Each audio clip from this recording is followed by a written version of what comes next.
Bienvenidos a Puerto Cultura. Nos encontramos en Difusora Soriano 1210 AM, Poder de Radio. Y hemos llegado aquí para acompañarlos, estén solos o estén acompañados. Y estén en familia. Mi nombre es Daniel Fernández Corch y junto a Sandra Rush, Paula Noder y Gabriel Aguirre vamos a contarles sobre la vida y la obra de algunos artistas y personalidades de nuestro país, algunos del exterior, pero muchos de ellos que han nacido aquí en el departamento de Soriano y que se han destacado por su trabajo y por eso los recordamos, porque aún continúan allí, aunque físicamente no estén.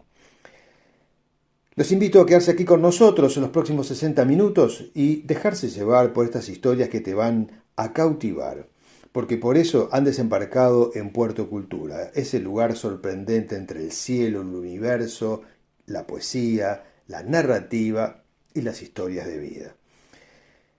Difusora Soriano 1210 AM, Poder de Radio y Poder de Conocimiento. Para aquellos que recién se están conectando, les cuento que el programa también lo pueden escuchar en la web. Y consta de 4 grandes segmentos. En Expresión Viva, Sandra Rush hoy nos va a contar sobre la vida de una arqueóloga que vivió aquí en Soriano.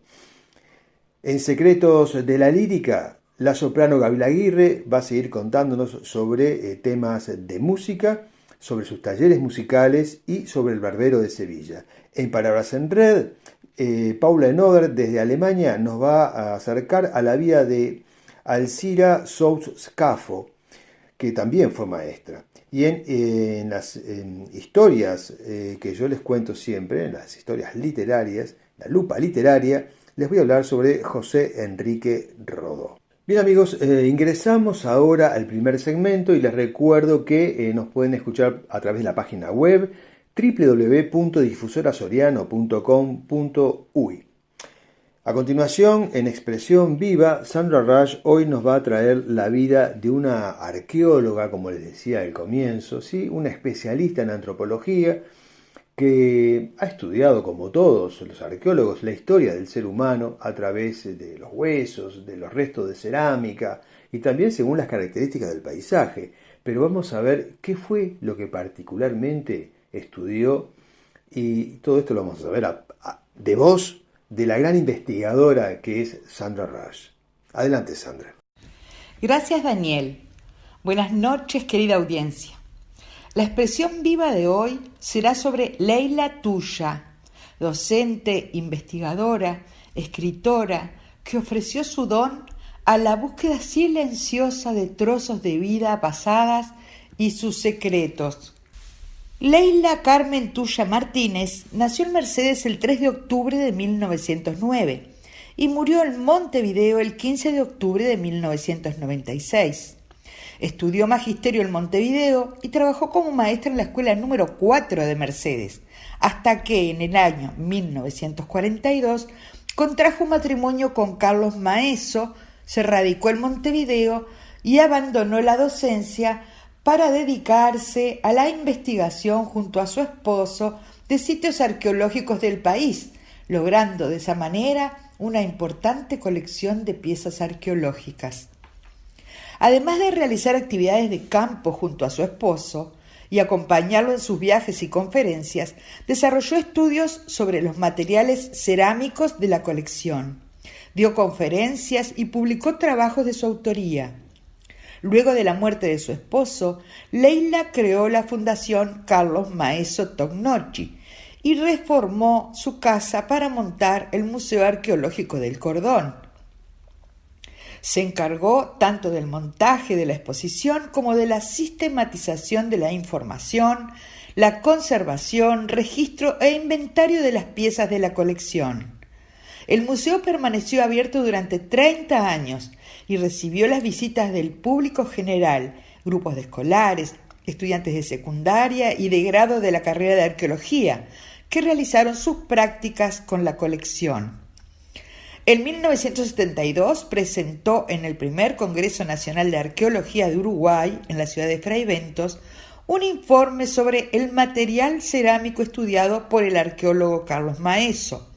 Además, dio notas en revistas y editó y publicó el libro Investigaciones Arqueológicas en el año 1977, en el cual se compilan los trabajos inéditos, en su mayoría de Carlos Maeso, en los que el investigador hace constante referencia a la compañía de su esposa. Repite una frase: una hermosa mañana del mes de abril de 1959 salimos con mi señora en bote de Villa Soriano para el Campo Morgan, y de aquí nos dirigimos al arroyo Caracoles a pie. Encontramos diseminados fragmentos de cerámica, labrados, finos y gruesos, fragmentos de urnas, material de hueso, la mayoría de las piezas destrozadas. Es innegable el reconocimiento de Carlos Maeso a la labor de su esposa en el trabajo de campo realizado. El autor hace un cambio gramatical en el pronombre al referirse a las interpretaciones de encontramos a considero.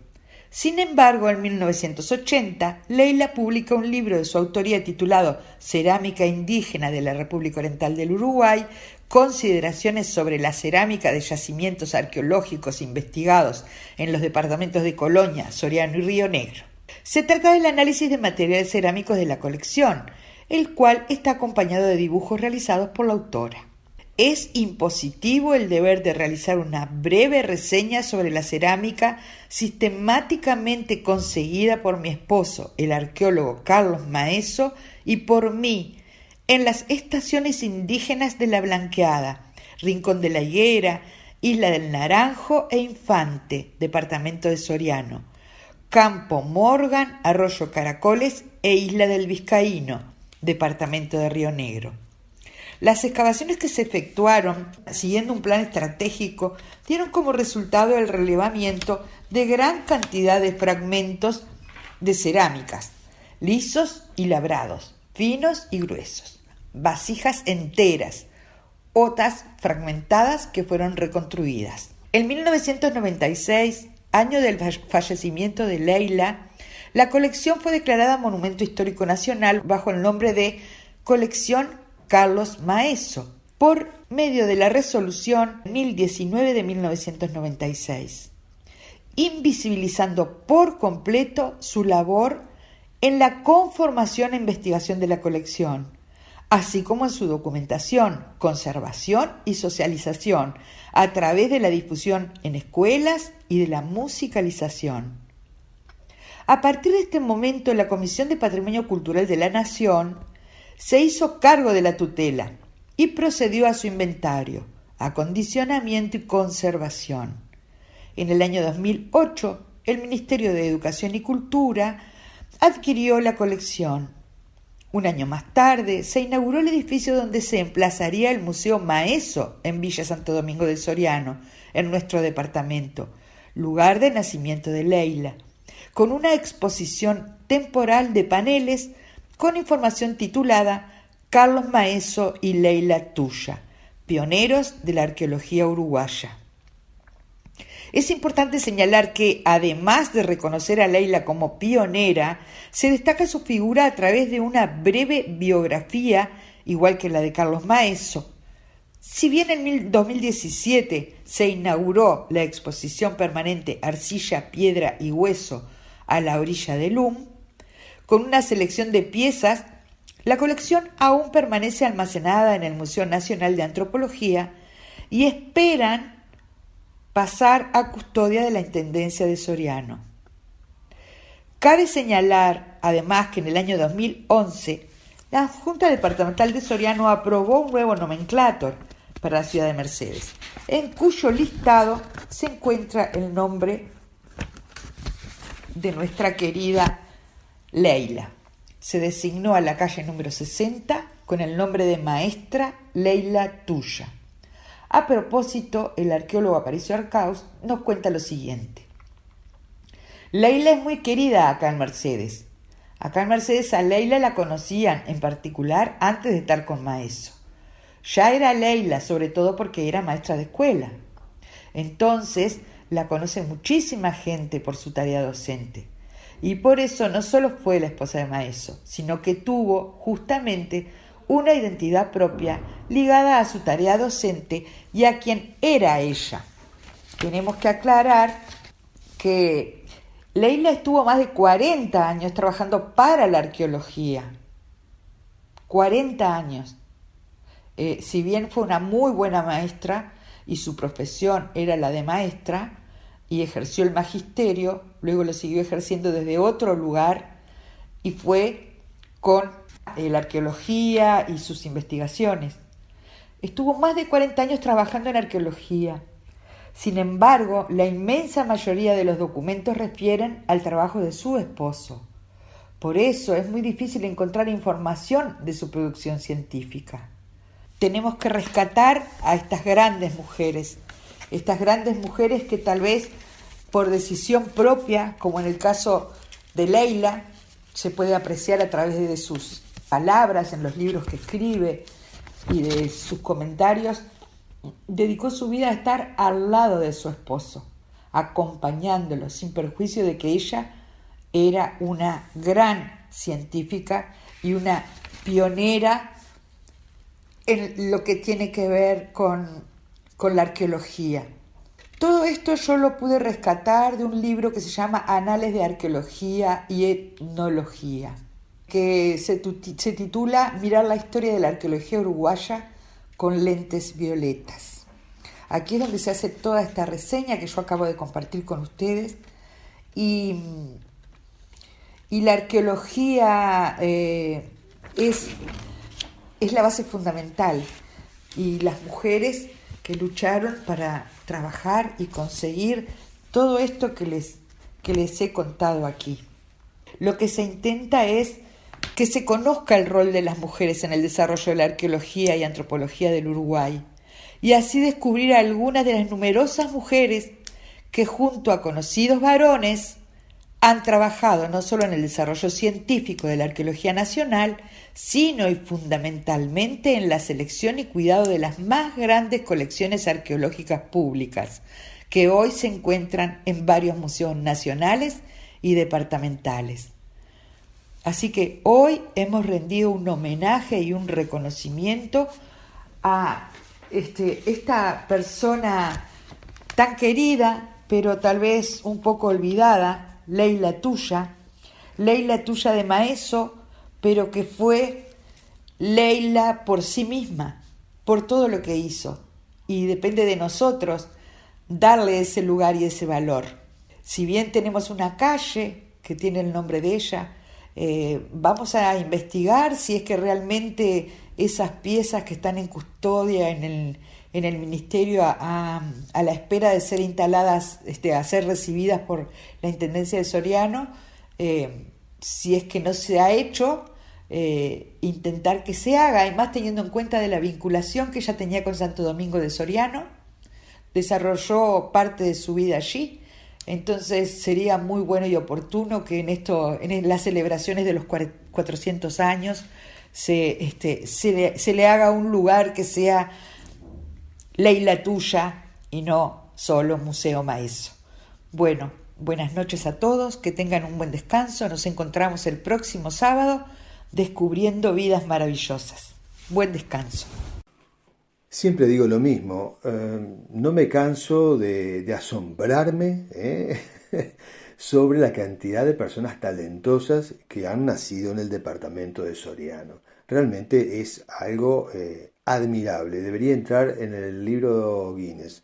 Y ahora vamos al segundo segmento, que es Los secretos de la lírica, donde Paula Enoder, la conocida soprano, integrante de Ópera Nostra y de Lírica Montevideo, hoy nos va a contar, creo que va a hacer también algún anuncio sobre los talleres de lírica a desarrollarse en Soriano, y también nos va a hablar sobre el Barbero de Sevilla para niños, que también se va a ofrecer en Soriano. Así que adelante, Gabriela, y atención con todo esto que nos tiene para contar. Muy buenas tardes, queridos amigos, queridos oyentes. Bienvenidos al espacio de la música en este programa. Bueno, como podrán escuchar, me encuentro mucho mejor de la voz. Si bien no estoy 100% recuperada, hoy no pude hacer las pasadas en el Sodre con todo lo que hay para preparar. Se viene una gran programación, además de lo que ya es el programa que tenemos pactado y que estamos trabajando con Lírica Montevideo. También tenemos el proyecto de Ópera Nostra, que hemos hecho algunos conciertos. El día de mañana también tenemos un concierto en 18 de julio. Y Paraguay, que es un hogar de ancianos, y bueno, nos llamaron para pasar la tarde con los abuelos y cantar un poco y llevar la ópera que tanto les gusta. Seguimos con las actividades con Ópera Nostra y además, bueno, sin duda que el Sodre también, ahora estamos preparando un curso de bel canto italiano, que es dictado por el profesor Colacicchi, desde Italia. Él viene a dar este seminario, va a ser por una semana en el centro italiano y bueno, nos pidieron 5 obras a cada cantante, solamente para cantantes profesionales y estudiantes avanzados de la ENAL, de la Escuela de Arte Lírico del Sodre. Y bueno, fui seleccionada para hacerlo. Entonces necesita una preparación porque él va a hablar básicamente de lo que es el texto italiano y bueno, otras cosas. Y la preparación es muy buena y el Sodre nos otorga estos seminarios y estos cursos. Quizás algunos de ustedes se acuerdan, yo preparé otro en el mes de febrero-marzo.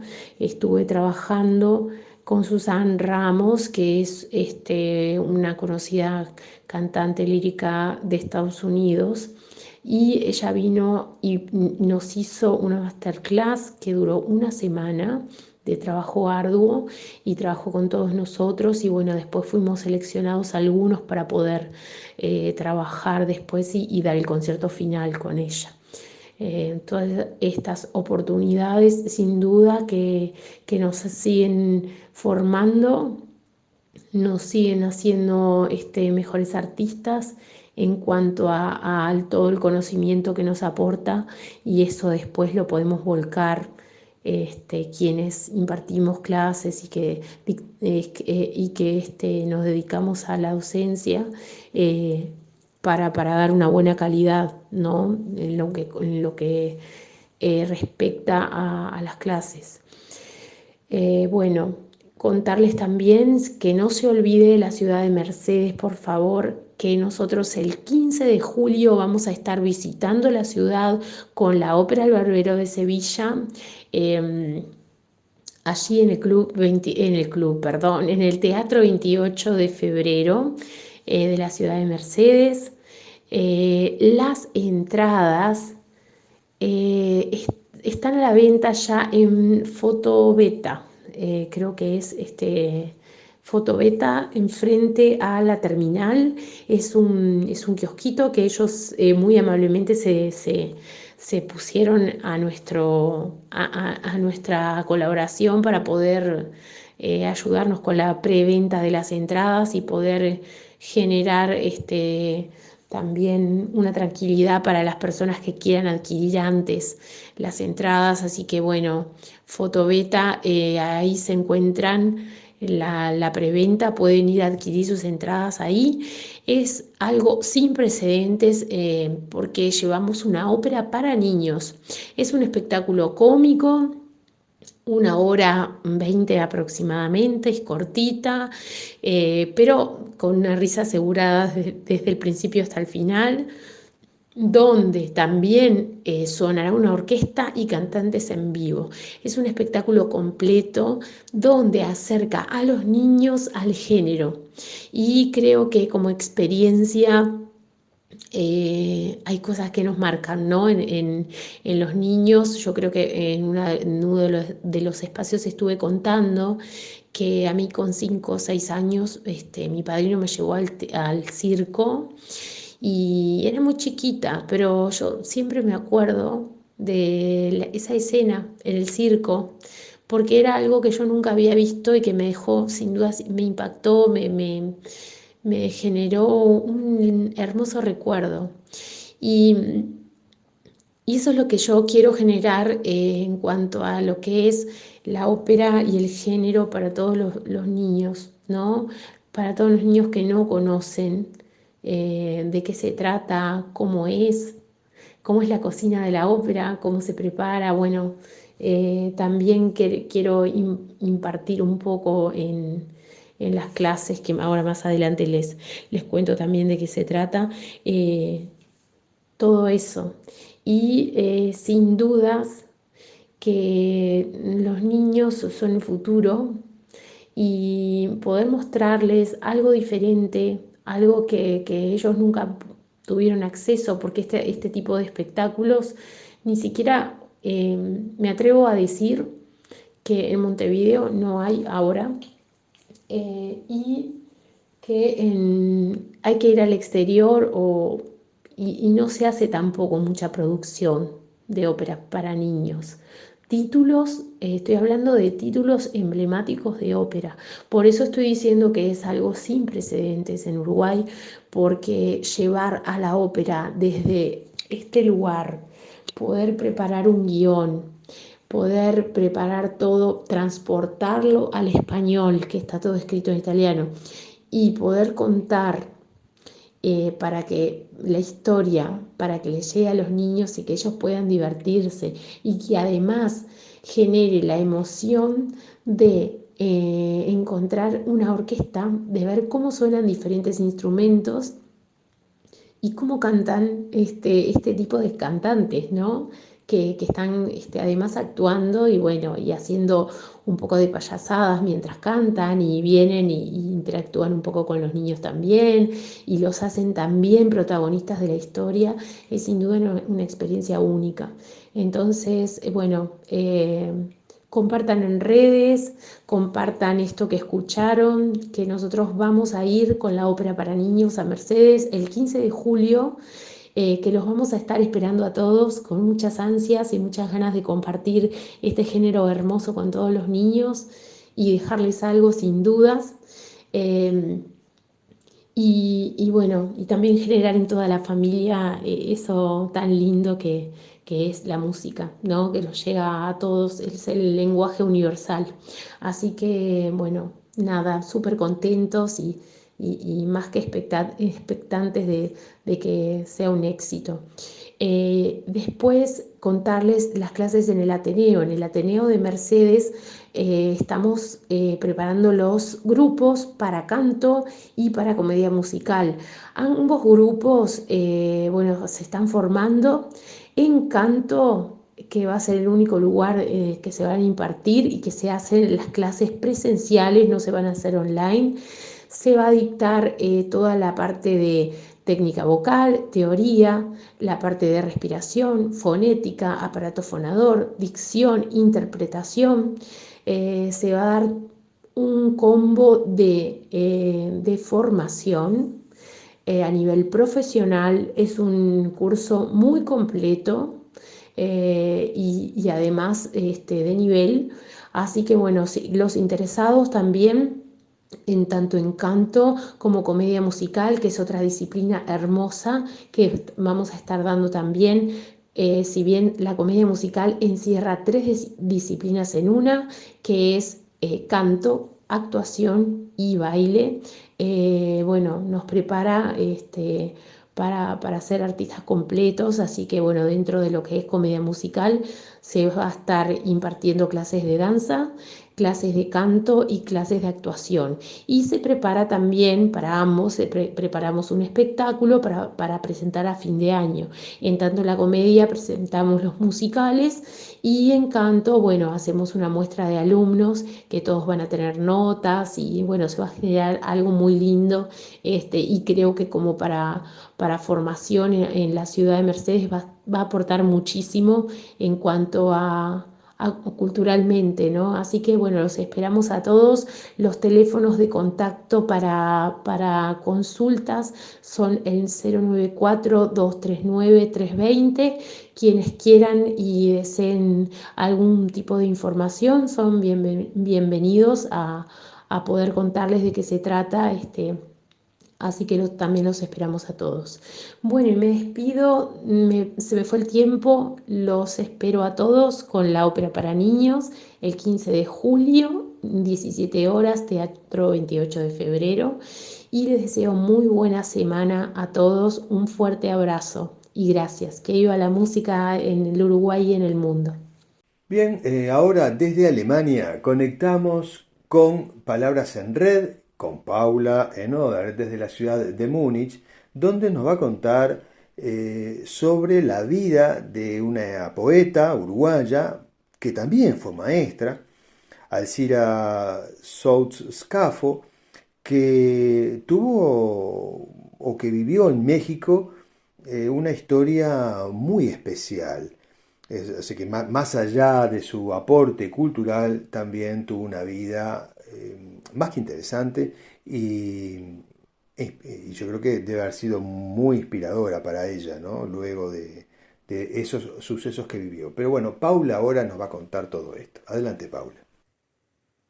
Alcira Sous de Scafo. Si quiero oír mi voz, vamos al campo de espigas. Alcira Sous de Scafo nació en Durazno el 4 de marzo de 1924 y murió el 30 de junio de 1997 en Montevideo. Fue la menor de 3 hermanas en una familia de clase media. A los 20 años se recibió de maestra. En los años 60 se radicó en México durante más de 2 décadas. Obtuvo una beca del Centro de Cooperación Regional para la Educación de Adultos en América Latina y el Caribe, CREFAL. En CREFAL trabajó con indígenas y campesinos. Aunque no editó ningún poemario en vida, sí publicó poemas sueltos en diversos diarios como Excelsior, El Día, 1+1, la revista de la Universidad o Cali.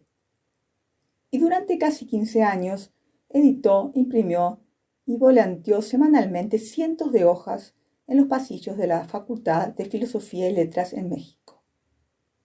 Según Beatriz Guillén, Alcira Sous Scafo era poeta y vagabunda, era bruja, jardinera, traductora, era maestra.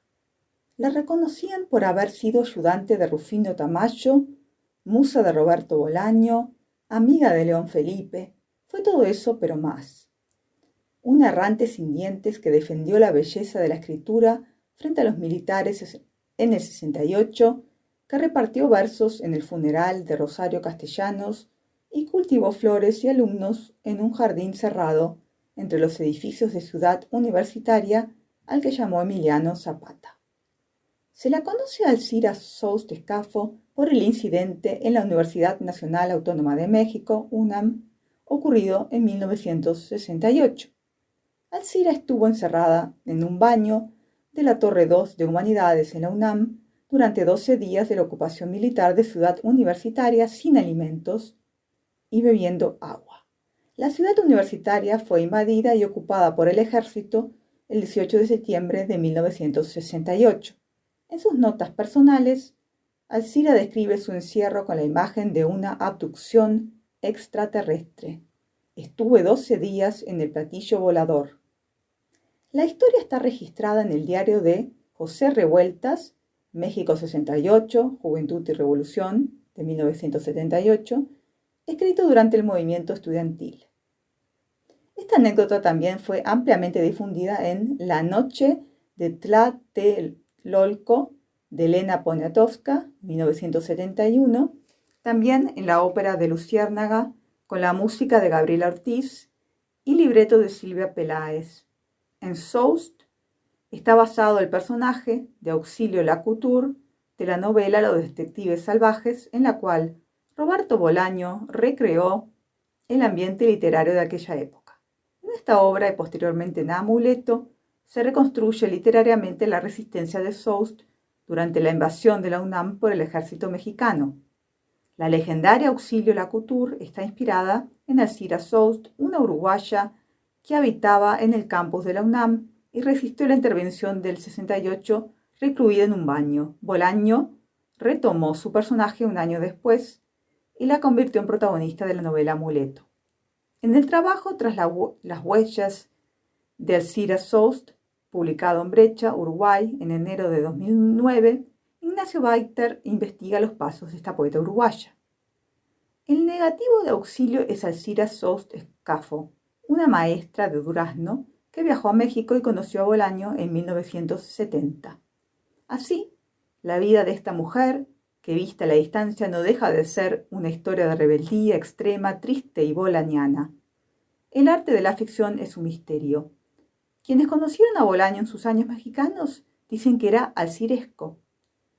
Faltan años y decepciones antes de que Bolaño invente a Belano y le haga decir a Auxilio: soy la madre de la poesía mexicana. O más íntimamente, yo conocí a Arturito Belano cuando él tenía 17 años y era un niño tímido que escribía obras de teatro y poesía y no sabía beber. Alcira Soust veía en la poesía y el arte una forma de transformar el mundo. La mayor parte de los poemas que Alcira difundía eran traducciones de poesía francesa de Paul Eluard, Charles Baudelaire, Arthur Rimbaud y Lautréamont. En julio de 1972, Alcira da a conocer su proyecto poético Poesía en Armas, expresado en hojas volantes que reproducen mimeógrafo y reparten los pasillos de la Facultad de Filosofía y Letras y por todos los rincones de la Ciudad de México, en la calle y en las manifestaciones. Estos poemas volantes del proyecto comprendían también el Jardín Cerrado Emiliano Zapata, un espacio abierto, donde la poeta homenajeaba a un gran número de poetas, revolucionarios, amigos, con árboles y flores. En 1988, después de 36 años, volvió a su Uruguay natal, aquejada de dolencias psiquiátricas, consecuencia de sus 12 días de encierro y sus pésimas condiciones de vida, para ser puesta al cuidado de su familia. Moriría en Montevideo en 1997 y sería enviada a la fosa común.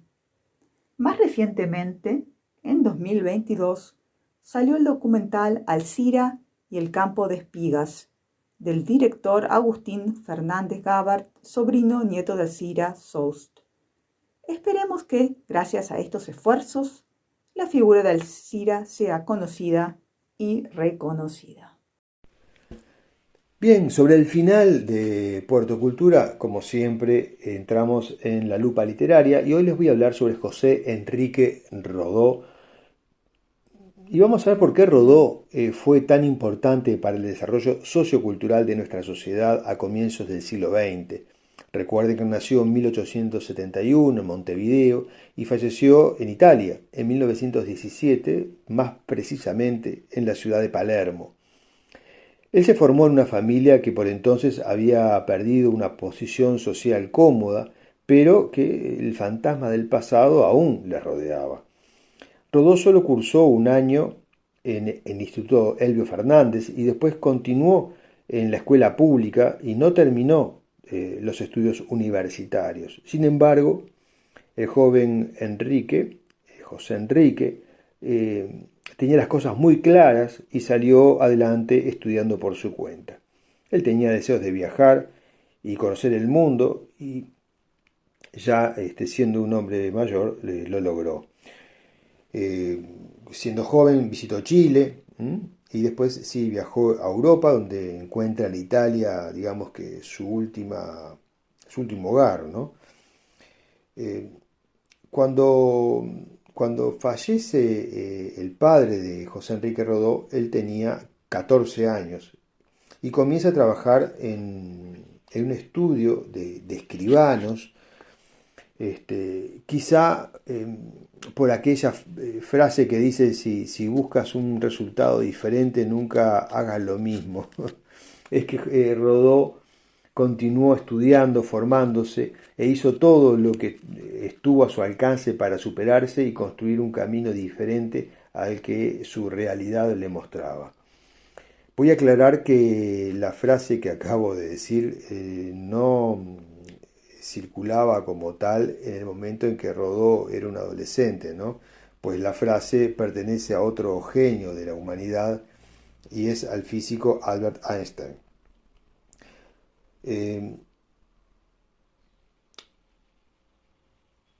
me quedé pensando en que fue una pena que no se hayan conocido, porque cuando Albert Einstein visitó Montevideo en 1925, Rodó ya había muerto, ¿no? En Italia. Y Albert se encontró aquí con otro gran filósofo como fue Carlos Ferreira, por eso me quedé pensando. Y bueno, digo, creo que se hubieran también entendido, ¿no? Eh, en 1898, cuando tenía Rodó 27 años, ingresa a la Cátedra de Literatura en la Universidad de la República y también había comenzado a trabajar en política y ya tenía un lugar en la sociedad de destaque, ¿no? Rodó queda maravillado por la corriente modernista que surgía en esos años y fue influenciado por el escritor nicaragüense Rubén Darío. Esto es muy importante porque Rodó es uno de los que funda la Revista Nacional de Literatura y de Ciencias Sociales. Esto lo lleva a publicar en el diario La Nación en Buenos Aires. En 1898, cuando España entra en conflicto con Estados Unidos y pierde los territorios de Cuba y Puerto Rico, Rodó se da cuenta que Estados Unidos es una amenaza para el resto de América Latina y advierte el inminente peligro del materialismo económico y la pérdida de identidad cultural que esta situación podía traer. Esto es muy importante porque, bueno, se dan cuenta de la época que estamos hablando, en 1898, Rodó la tenía clarísima y es tal cual lo que hoy estamos viviendo, ¿no? Es así que con ese pensamiento Rodó comienza a trabajar en política y consigue ser electo como diplomático, como diputado en el Partido Colorado. Pero, ¿cuál es la importancia literaria o cuál la contribución de José Enrique Rodó a la cultura? Rodó escribe un libro que se llamó Ariel. Todos, si no lo hemos leído, lo hemos escuchado, ¿no? Sobre este libro. Ariel fue publicado en el año 1900, una obra dividida en 6 capítulos, un libro que artísticamente está enmarcado en el modernismo. Rodó fue un hombre comprometido con los cambios sociales que ocurrían y si bien no pudo terminar sus estudios universitarios, como les había dicho al comienzo, su capacidad intelectual lo llevó a lograr todo lo que se propuso y a escribir varios ensayos importantes, como por ejemplo Ariel, que es su obra máxima, ¿no? Y hoy veremos por qué. Otras publicaciones, para mencionar algunas, aparte de Ariel, es Liberalismo y Jacobismo, Motivos de Proteo, El Mirador del Próspero, Epistolario, El Camino de Paros, tiene otros libros también. El modernismo como movimiento cultural que encierra la obra de Rodó abarca los años 1880 hasta el inicio de la Primera Guerra Mundial y se afirma que esta corriente comienza en América del Sur con el escritor nicaragüense Rubén Darío, con quien Rodó mantuvo correspondencia y, como ya mencioné, mantuvo una gran admiración. Otros autores que formaron parte del modernismo son el argentino Leopoldo Lugones y el cubano José Martí, entre otros. Pero, ¿qué características tiene el modernismo? Que nos haga entender, por ejemplo, la obra de Ariel. Bueno, el modernismo buscaba reunir todo lo creativo que estaba ocurriendo al final del siglo XIX y principios del siglo XX. El modernismo eleva la musicalidad, la estética, el ritmo, la cadencia, rompe con lo tradicional, con lo histórico e impacta en todo, impacta en todo, ¿no? O sea, no solo en la escritura, sino que también cambia la moda, el diseño de muebles, resalta lo popular. Allí comienza a experimentarse con el verso libre.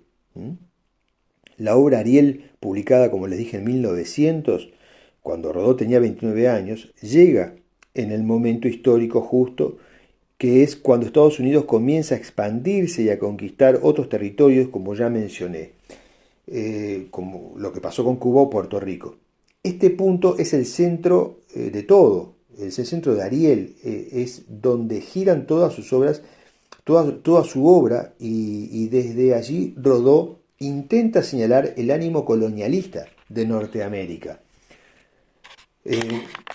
Realmente es fascinante cómo Rodó, a través de Ariel, intentará construir un modelo de identidad latinoamericana con el objetivo de que los países de América del Sur no vuelvan a caer bajo el dominio colonialista otra vez, cuando hasta, no sé, poco tiempo habían sido colonias españolas, ¿verdad? O sea, con este ensayo Rodó quiere advertir a las nuevas generaciones sobre el peligro que se avecina y propone que nos sintamos orgullosos de ser latinoamericanos y también de nuestro pasado grecolatino y cristiano. Este ensayo de casi 100 páginas se va a convertir en uno de los libros más importantes de América Latina. Ariel es un ensayo que debe entenderse desde dos lugares bien distintos, ¿no? Uno es el mensaje de Rodó, que es lo funcional, ¿no? Desde allí vemos la importancia de la juventud, la educación, la belleza para la educación del espíritu, o lo ético, lo bello y lo moral, ¿no? La justicia, ¿verdad? Y después tiene el otro mensaje, que es lo estético. O sea, Rodó utiliza elementos del modernismo en su obra, haciendo que sus propios personajes den el mensaje y no sea el autor directamente. Una idea general que plantea Rodó es la unión de toda América del Sur, según lo que decía Simón Bolívar y San Martín, como freno a los intereses colonialistas de Estados Unidos. En esta propuesta, la juventud es la que llevaría adelante ese proceso renovador. En síntesis, Ariel promueve el arielismo, o un idealismo latinoamericano donde resalta la construcción del espíritu propio, la creación de una cultura con identidad propia, que sea, como él decía, que fuera fuerte, ¿no? Y contraria a cualquier dominación ideológica extranjera a través de la cultura. El modernismo, dentro de la propuesta realizada por Rodó, está en los personajes que construye para dar el mensaje pedagógico que tiene toda la obra. Realmente José Enrique Rodó, un hombre en su momento joven, ¿verdad? 29 años cuando escribió el libro, con una visión muy clara. Obviamente, cuando pasan estas cosas no es porque Rodó se le ocurriera solo a él sentado escribiendo, sino que obviamente hablaba con otra gente, miraban con preocupación la expansión de Estados Unidos hacia América Latina, América del Sur, y yo creo que muchas de las cosas que hoy se siguen, o sea, seguimos preocupados en resolver, ya estaban presentes en aquel entonces, ¿no? Y esto es lo bueno de estas charlas, y es como a tantos años, ¿verdad? A tantos años, una persona como José Enrique Rodó y otros que desconocemos, ya estaban con una preocupación importante sobre lo que era y representaba el colonialismo, ¿verdad? Y bueno, y todo lo que vino después. Pero por eso hablamos de estos temas. Amigos, nos vemos la semana que viene. Gracias.